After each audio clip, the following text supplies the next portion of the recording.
नमस्कार दोस्तों, बहुत बहुत स्वागत है मोतिहारी स्टडी पॉइंट में। इस वीडियो के माध्यम से 12th बोर्ड परीक्षा 2026 के लिए वीडियो यह बहुत ही महत्वपूर्ण है, क्योंकि इस वीडियो के माध्यम से हम लोग हिंदी का वीडियो देखेंगे और जो इस साल एग्ज़ाम होने वाला है यानी कि 2026 में एग्ज़ाम होने वाला है उसके लिए टॉप 50 विषय ऑब्जेक्टिव प्रश्न को देखेंगे। और वह ऐसा प्रश्न देखा जाएगा जो कि बार बार पूछे जाने वाले प्रश्न हैं, उसी से प्रश्न को इस वीडियो के माध्यम से देखेंगे। और 50 ऑब्जेक्टिव प्रश्न में से बहुत ऐसा ऑब्जेक्टिव प्रश्न सीधे आपके एग्जाम में देखने को मिलेगा, इसलिए सभी ऑब्जेक्टिव प्रश्न को याद कर लीजिएगा। और कल का जो टॉपर थे यानी कि जो कल टॉपर हुए थे उनका भी आप लोग को आज बता देते हैं। कल जो टॉपर हुए थे उनको देखिए यहाँ पे रुपये भेज दिए हैं, आप लोग स्क्रीनशॉट देख सकते हैं। और कल का जो टॉपर हुए थे उनका नाम जो था वह धर्मवीर कुमार था, यानी धर्मवीर जी कल टॉपर हुए थे। आज का टॉपर आप होइएगा तो आपके पास 30 रुपये भेज देंगे। तो चलिए हम लोग सीधे प्रश्न की बात करते हैं और इनसे भी सुन लीजिए क्या बोलना चाहते हैं। मेरा नाम धर्मवीर कुमार है। आज मोतिहारी स्टडी पॉइंट पर टेस्ट हुआ था जिसका विजेता मैं हूँ और सर ने मुझे 30 रुपये दिए हैं। तो उम्मीद करते हैं साथियों सुन लिए होंगे। चलिए हम लोग सीधे प्रश्न की बात करते हैं। एक नंबर जो प्रश्न है यह प्रश्न करा है कि मलय जी का जन्म कब हुआ था, यानी कि मलय जी जो थे ना उनका जन्म कब हुआ था। तो साथियों आपको बताए थे कि 1935 में मलय जी का जन्म हुआ था, इसलिए राइट आंसर जो होगा वह ऑप्शन ए हो जाए। आइए अब 2 नंबर प्रश्न की बात करते हैं, जो कि 2 नंबर प्रश्न करा है नामवर सिंह द्वारा लिखित प्रगीत और समाज क्या है। आलोचना है या निबंध है या एकांकी है या आत्मकथा है। तो साथियों आप याद रखिएगा नामवर सिंह द्वारा लिखित प्रगीत और समाज जो है ना वह निबंध है, इसलिए राइट आंसर जो होगा वह ऑप्शन बी हो जाए। चलिए नेक्स्ट प्रश्न की बात करते हैं, यानी कि 3 नंबर प्रश्न को देखते हैं। और यह 3 नंबर प्रश्न कर रहा है कि सिपाही की माँ एकांकी में कुंती कौन है। तो साथियों आप याद रखिएगा सिपाही की माँ एकांकी में जो कुंती थी ना वह पड़ोसीन थी, इसलिए राइट आंसर चाची वाला ऑप्शन सी हो जाए। चलिए 4 नंबर प्रश्न की बात करते हैं, जो कि कर तीन कठिया प्रथा का संबंध है ईंख से है या तंबाकू से है या मसाला से है या नील से है। तो साथियों आप याद रखिएगा नील से, किससे, नील से। चलिए 5 नंबर प्रश्न की बात करते हैं। यह प्रश्न करा है एक लेख और एक पत्र शीर्षक पाठ क्या है। ऐतिहासिक पत्र है, इसलिए राइट आंसर आप याद रखिएगा ऐतिहासिक पत्र, यानी कि ऑप्शन ए। चलिए बात करते हैं 6 नंबर प्रश्न को, जो कि 6 नंबर प्रश्न करा है मालती किस कहानी की पात्र है, यानी कि मालती जो है ना वो उसने कहा था कहानी की पात्र है या रोज या तिरिस या रस्सी का टुकड़ा। तो साथियों आप याद रखिएगा रोज कहानी की पात्र है, इसलिए राइट आंसर जो होगा वो ऑप्शन बी हो जाए। और साथ में याद रखिएगा उसने कहा था पाठ के लेखक जो है वह चंद्रशर्मा गुलेरी जी है और तिरिस पाठ के लेखक जो है वो उदय प्रकाश जी है और रस्सी का टुकड़ा पाठ के लेखक जो है वह गाइडी मोपासा है। ठीक, आज सोचिए कि स्मार्ट बोर्ड पर काहे नहीं पढ़ा रहा है। स्मार्ट बोर्ड में कुछ गड़बड़ी होने के कारण आप लोग को बोले थे, वादा किए थे आप लोग को लोगों से कि शाम 7 बजे डेली वीडियो हम डालेंगे, आप लोग को पढ़ाएंगे, इसीलिए मेरे पास स्मार्ट बोर्ड भी नहीं है तो आप सबको पढ़ा रहे हैं। ठीक, आप पढ़िए, बहुत जल्दी यहाँ पे 50 ऑब्जेक्टिव प्रश्न समाप्त किया जाएगा और इसमें से बहुत इंपॉर्टेंट प्रश्न लेकर आए हैं जो कि आपके एग्जाम में बहुत प्रश्न देखने को मिलेगा। चलिए 7 नंबर प्रश्न की बात करते हैं और जितना भी प्रश्न आपको याद है उस सबका कमेंट कर करके आप बताते रहिए और जो प्रश्न याद नहीं है उसको अच्छे से याद करके चलते रहिए। कह रहे प्रेमचंद थे, यानी कि प्रेमचंद गीतकार थे या कथाकार थे या फिल्मकार थे या संगीतकार थे। तो साथियों आप याद रखिएगा कथाकार थे, यानी कि प्रेमचंद क्या थे तो कथाकार थे, इसलिए राइट आंसर ऑप्शन बी हो जाए। चलिए 8 नंबर प्रश्न की बात करते हैं। जयप्रकाश नारायण ने संपूर्ण क्रांति वाला ऐतिहासिक भाषण कहाँ और कब दिए थे। तो पटना में दिए थे और कब दिए थे, तब 5 जून 1974 को दिए थे, इसलिए राइट आंसर जो होगा वह ऑप्शन ए हो जाए। चलिए 9 नंबर प्रश्न की बात करते हैं। यह प्रश्न करता है किसे लोकनायक के नाम से जाना जाता है, यानी कि गांधी जी को या जयप्रकाश नारायण जी को या महाकवि जयसी को या बाल गंगाधर तिलक को, इनमें किसे लोकनायक के नाम से जाना जाता है। तो आप याद रखिएगा जयप्रकाश नारायण जी को लोकनायक के नाम से जाना जाता है, इसलिए राइट आंसर जो होगा वह ऑप्शन बी हो जाएगा। चलिए 10 नंबर प्रश्न की बात करते हैं। यह प्रश्न कर रहा है उसने कहा था किस शहर में चित्रण हुआ था, यानी कि उसने कहा था जो है वह किस शहर में चित्रण हुआ था, तो अमृतसर में हुआ था, जो कि उसने कहा था पाठ के लेखक चंद्रशर्मा गुलेरी जी थे। चलिए 11 नंबर प्रश्न की बात करते हैं। काशी में कितने वर्ष रहकर तुलसीदास विद्या अध्ययन किए थे, तो 15 वर्ष तक रहकर तुलसीदास विद्या अध्ययन किए थे, इसलिए राइट आंसर जो होगा वो ऑप्शन बी हो जाएगा। 12 नंबर प्रश्न की बात करते हैं। यह प्रश्न कर रहा है कि नाभादास किसके समकालीन थे, यानी नाभादास जो थे ना वह किसके समकालीन थे। ऑप्शन ए कर है तुलसीदास के, तो राइट आंसर यही हो जाएगा, तुलसीदास के समकालीन थे, यानी कि ऑप्शन ए राइट आंसर हो जाएगा। और आपसे प्रश्न परीक्षा में पूछेगा कि तुलसीदास के जो पद है वह माने तुलसीदास के पाठ के लेखक के माने क्या है, तो किन पाठ के लेखक है, तो आप कहिएगा पद के लेखक है, ठीक। और विनोद कुमार शुक्ल जी जो है ना वह प्यारे नन्हे बेटे को पाठ के लेखक जो है वह विनोद कुमार शुक्ल जी है। और गजानन माधव मुक्तिबोध जो है ना वह जनजन का चेहरा एक पाठ के लेखक है, आप याद रखिएगा, ठीक। और भूषण जी जो है वह कवित पाठ के लेखक है। जितना प्रश्न आपको साथ में बताएंगे उसको भी याद रखिएगा। चलिए नेक्स्ट प्रश्न की बात करते हैं। 13 नंबर प्रश्न करा है कि भक्तिमाल किसकी रचना है, तो आप याद रखिएगा साथियों, भक्तिमाल जो है वह नाभादास जी का रचना है, इसलिए राइट आंसर जो होगा वह ऑप्शन ए हो जाएगा। लेकिन साथ में आप याद रखिएगा कि नाभादास पाठ के लेखक के हैं जय छपय है, के नाभादास पाठ के लेखक के छपय है। और सूरदास किस पाठ के लेखक है, तो पद के लेखक है। पद एक था वह सूरदास का था, और पद दो था जो तुलसीदास जी का था, आप याद रखिएगा। चलिए नेक्स्ट प्रश्न की बात करते हैं, यानी कि 14 नंबर प्रश्न को देखते हैं।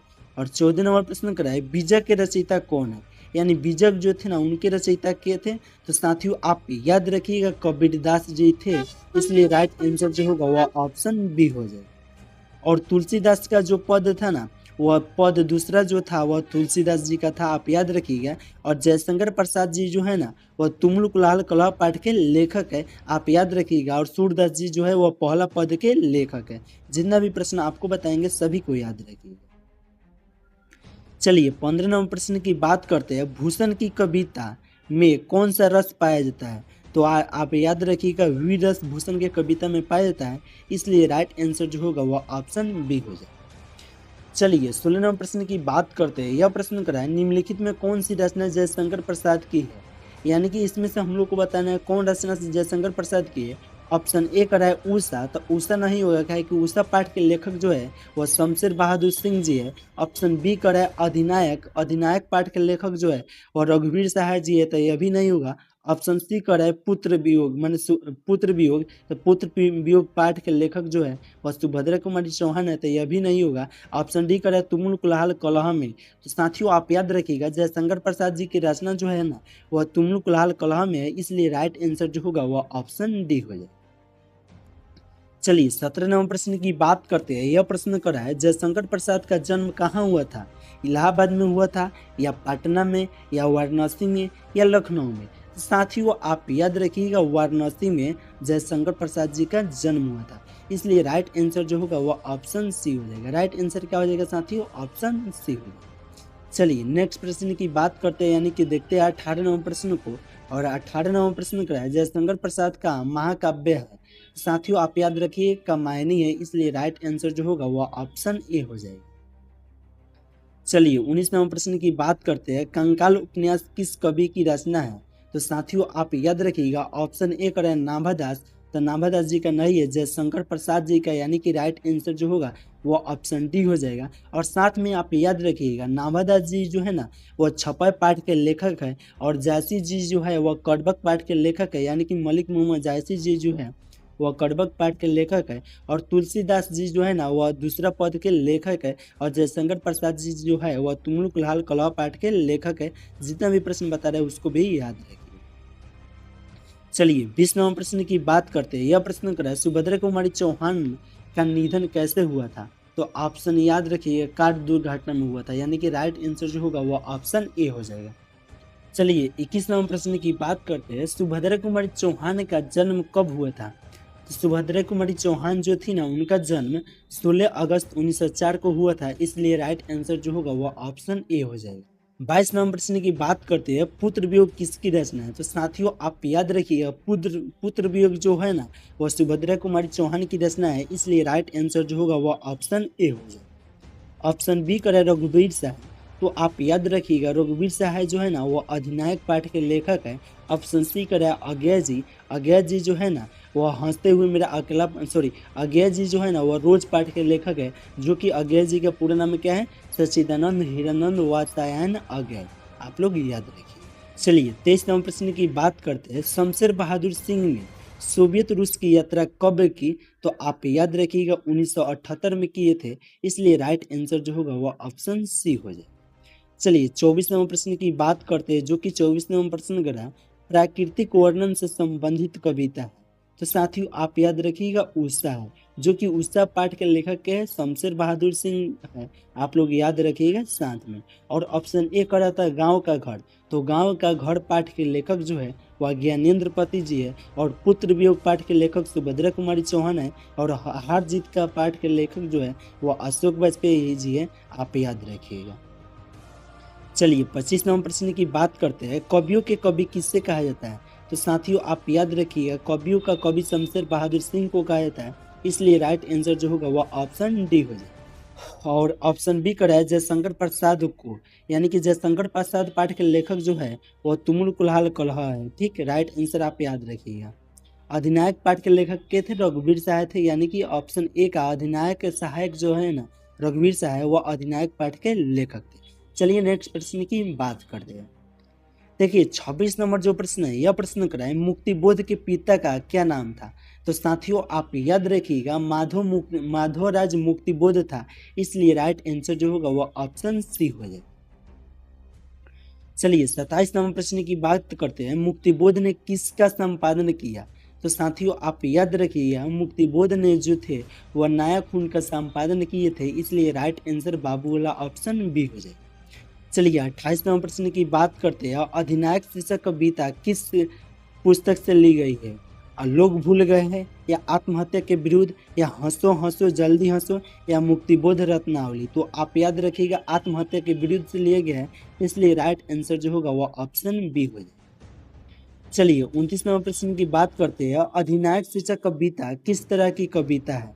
तो साथियों आप याद रखिएगा व्यंग प्रधान का है, इसलिए राइट आंसर जो होगा वह ऑप्शन बी हो। चलिए 30 नंबर प्रश्न की बात करते हैं, यह प्रश्न करा है रघुवीर सहाय का जन्म स्थल कौन सा है? तो साथियों आप याद रखिएगा लखनऊ है, इसलिए राइट आंसर जो होगा वह ऑप्शन बी हो जाएगा लखनऊ। 31 नंबर प्रश्न की बात करते हैं, जो कि 31 नंबर प्रश्न करा है प्यारे नन्हे बेटे को के रचयिता कौन है? तो आप याद रखिएगा विनोद कुमार शुक्ल जी है, इसलिए राइट आंसर जो होगा वह ऑप्शन सी हो जाएगा। और आप याद रखिएगा ऑप्शन डी कर है अशोक वाजपेयी, जो कि हार जीत पाठ के लेखक जो है वो अशोक वाजपेयी जी है। ठीक, चलिए 32 नंबर प्रश्न की बात करते हैं, अशोक वाजपेयी ने कहाँ रहकर स्वतंत्र लेखन किए थे? तो दिल्ली में रहकर अशोक वाजपेयी ने स्वतंत्र लेखन किए थे, इसलिए राइट आंसर जो होगा वह ऑप्शन बी हो जाएगा। चलिए 33 नंबर प्रश्न की बात करते हैं, हार जीत क्या है? गद्य कविता है, या गद्य काव्य है, या गद्य कविता है, या कहानी है, या निबंध? तो साथियों आप याद रखिए गद्य कविता है, इसलिए राइट आंसर जो होगा वह बाबू वाला ऑप्शन बी हो जाए। चलिए 34 नंबर प्रश्न की बात करते हैं, कहीं नहीं वहीं कविता संग्रह किसके द्वारा रचित है? तो आप याद रखिएगा अशोक वाजपेयी द्वारा रचित है, इसलिए राइट आंसर जो होगा वह ऑप्शन बी हो जाएगा। ऑप्शन ए का है भूषण, तो भूषण जी जो है ना वह कविता पाठ के लेखक है। आप याद रखिएगा रघुवीर सहाय जो है ना वह अधिनायक पाठ के लेखक है, आप साथ में याद रखिएगा। चलिए 35 नंबर प्रश्न की बात करती है, जो कि करे कविता ने कहा क्या? कहानी संग्रह कहा, या नाटक संग्रह कहा, या कविता संग्रह कहा, या निबंध संग्रह कहा? तो आप याद रखिएगा कविता संग्रह कहा, इसलिए राइट आंसर जो होगा वह। चलिए 36 नंबर प्रश्न की बात करते हैं, यह प्रश्न कर रहा है ज्ञानेंद्र पति सरकारी सेवा में क्या थे? तो कारा अधीक्षक थे। क्या थे ज्ञानेंद्र पति सरकारी सेवा में? कारा अधीक्षक थे, इसलिए राइट आंसर जो होगा वह ऑप्शन ए हो जाए। चलिए 37 नंबर प्रश्न की बात करते हैं, यह प्रश्न कर रहा है ज्ञानेंद्र पति ने कौन सी कविता लिखी? ऑप्शन ए कर रहा है हार जीत, तो हार जीत पाठ के लेखक जो है वो अशोक वाजपेयी लिखे थे, तो राइट आंसर नहीं होगा। ऑप्शन बी कर रहा है गाँव का घर, यानी कि ज्ञानेंद्र पति ने गाँव का घर कविता लिखी थी, इसलिए राइट आंसर जो होगा वह ऑप्शन बी होगा। ऑप्शन सी कर रहा है उषा, उषा पाठ के लेखक शमशेर बहादुर सिंह जी है। ऑप्शन डी कर रहा है पुत्र वियोग पाठ के लेखक सुभद्रा कुमारी चौहान जी है। चलिए नेक्स्ट प्रश्न की बात करते हैं। 38 नंबर प्रश्न कर रहा है ज्ञानेंद्र पति का जन्म कहाँ हुआ था, यानी कि ज्ञानेंद्र पति का जन्म उत्तर प्रदेश में हुआ था, या राजस्थान में हुआ था, या झारखंड में हुआ था, या हरियाणा में हुआ था। तो आप याद रखिएगा झारखंड में हुआ था, इसलिए राइट आंसर जो होगा वह ऑप्शन सी हो जाएगा। 39 नंबर प्रश्न की बात करते हैं, मुफासा कहाँ के थे, तो मुफासा जो थे ना वह फ्रांस के थे, इसलिए राइट आंसर जो होगा वह ऑप्शन बी होगा। चलिए 40 नंबर प्रश्न की अब बात करते हैं, जो कि 40 नंबर प्रश्न कर रहा है 1870 से 1890 के बीच में मोपासा की लगभग कितनी कहानियां प्रकाशित हुई थी, तो 100 हुआ था, या 200, या 300, या 400। तो आप याद रखिएगा 300 हुआ था, इसलिए राइट आंसर जो होगा वह ऑप्शन सी हो जाएगा। चलिए 41 नंबर प्रश्न की बात करते हैं, जो कि कर रहा है अंतोन चेखव की कहानी है। तो साथियों आप याद रखिएगा अंतोन चेखव की कहानी जो है ना वह क्लड की मौत है, इसलिए राइट आंसर क्या हो जाएगा, ऑप्शन ए हो जाएगा क्लड की मौत। चलिए नेक्स्ट प्रश्न की बात करते हैं, यानी कि 42 नंबर प्रश्न को देखते हैं। 42 नंबर प्रश्न कर रहा है हेनरी लोपेज का जन्म किस देश में हुआ था, तो साथियों आप याद रखिए कांगो में हुआ था, यानी कि हेनरी लोपेज का जन्म किस देश में हुआ था, तो कांगो में हुआ था, इसलिए राइट आंसर जो होगा वह ऑप्शन सी हो जाएगा। चलिए 43 नंबर प्रश्न की बात करते हैं, हेनरी लोपेज का जन्म कब हुआ था, 1920 ईस्वी में हुआ था, या 1935 में, या 1936 में, या 1937 में। तो आप याद रखिएगा 1937 में हुआ था, इसलिए राइट आंसर जो होगा वह ऑप्शन डी हो जाएगा। यहाँ पे प्रश्न को अब 44 नंबर प्रश्न को देखते हैं, जो कि कह रहा है म का उच्चारण स्थान क्या है।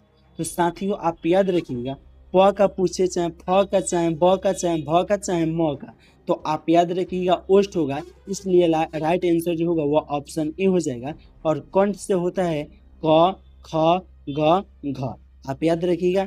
और तालु से जो होता है वह च छ ज झ, यहाँ तक क्या होगा तालु से होता है। और दंत से होता है जो त थ द ध, यहाँ पे दंत से होता है। ठीक, इस प्रश्न को भी याद रखिएगा साथ में। चलिए फिर नेक्स्ट प्रश्न की बात करते हैं, यानी कि 45 नंबर प्रश्न को देखते हैं, जो कि कह रहा है हिंदी में अनुनासिक वर्णों की संख्या कितनी होती है। तो साथियों आप याद रखिएगा हिंदी में अनुनासिक वर्णों की संख्या जो होती है वह 5 होती है, इसलिए राइट आंसर जो होगा वह ऑप्शन डी हो जाएगा। चलिए नेक्स्ट प्रश्न की बात करते हैं, यानी कि 46 नंबर प्रश्न को देखते हैं, ज का उच्चारण स्थान है। तो साथियों आपको पता है ज का उच्चारण स्थान जो होता है वह तालु हो जाएगा। क्या हो जाएगा साथियों, तालु हो जाएगा। इस च का उच्चारण स्थान भी पूछे तो तालु, छ का उच्चारण स्थान भी पूछे तो तालु, या ज का उच्चारण स्थान पूछे तो तालु, या झ का उच्चारण स्थान पूछे तो तालु। आप याद रखिएगा ऑप्शन बी हो जाएगा। चलिए नेक्स्ट प्रश्न की बात करते हैं, यानी कि देखते हैं कितने नंबर प्रश्न को, 47 नंबर प्रश्न को देखते हैं, जो कि 47 नंबर प्रश्न करा है बनावट के अनुसार शब्द के कितने भेद होते हैं। तो साथियों आप याद रखिएगा बनावट के अनुसार शब्द के 3 गो भेद होता है। कितना होता है साथियों, 3 गो भेद होता है, इसलिए राइट आंसर जो होगा वो ऑप्शन सी हो जाएगा। 48 नंबर प्रश्न की बात करते हैं, जो कि 48 नंबर प्रश्न करा है रात्रि शब्द जो होता है वह तत्सम होता है, इसलिए राइट आंसर जो होगा वह ऑप्शन सी हो जाएगा। चलिए 49 नंबर प्रश्न की बात करते हैं, यह प्रश्न करा है पगड़ी शब्द क्या है। तो साथियों पगड़ी शब्द जो है ना वह देशज है, इसलिए राइट आंसर जो होगा वह ऑप्शन ए हो जाएगा। चलिए 50 नंबर प्रश्न की बात करते हैं, यह प्रश्न करा है जिन शब्दों के खंड सार्थक ना हो उन्हें क्या कहते हैं। तो योगी कहते हैं, या रूढ़ कहते हैं, या योग रूढ़ कहते हैं। तो साथियों आप याद कर रखिएगा रूढ़ कहते हैं, इसलिए राइट आंसर जो होगा वह ऑप्शन बी हो जाएगा। और 50 प्रश्न आपको समाप्त कर दिए साथियों, जो कि 50 प्रश्न आपके एग्जाम के लिए बहुत ही इम्पोर्टेंट है। और इसमें से आपसे एक प्रश्न पूछेंगे और सबसे पहले आप कमेंट करके बताइएगा, तो आपको 30 रुपया दिया जाएगा। अगर व्हाट्सएप ग्रुप में आप नहीं जुड़े हैं तो यहाँ पर जो व्हाट्सएप नंबर शो करा है इस नंबर पर मैसेज कर लीजिए, ताकि आपको व्हाट्सएप ग्रुप में जोड़ देंगे और आपको उस ग्रुप के माध्यम से PDF भी दिया जाएगा और बताया जाएगा क्लास किसी दिन कब होगा या किस दिन नहीं होगा, या कितना बजे से होता है। डेली शाम 7 बजे तो होता है, अगर किसी दिन लेट भी हो जाएगा तो आपको उस ग्रुप के माध्यम से हम बता दिया जाएगा। चलिए एक प्रश्न आपसे पूछ रहे हैं, इस प्रश्न का आंसर आप लोग कमेंट करके बताइए। ठीक, यहाँ पे प्रश्न करा है किसे लोकनायक के नाम से जाना जाता है? ऑप्शन ए या ऑप्शन बी या ऑप्शन सी या ऑप्शन डी। आप लोग कमेंट करें, सबसे फास्ट में बताइए। उम्मीद करते हैं साथियों आप कमेंट कर दिए होंगे। बाकी आपको वीडियो कैसा लगा आप कमेंट करके जरूर बताइए। फिर मिलते हैं कल शाम 7 बजे स्मार्ट बोर्ड के साथ में हो सके तो। ठीक, तो इस वीडियो को यहीं पे समाप्त करते हैं, फिर मिलते हैं कल शाम 7 बजे।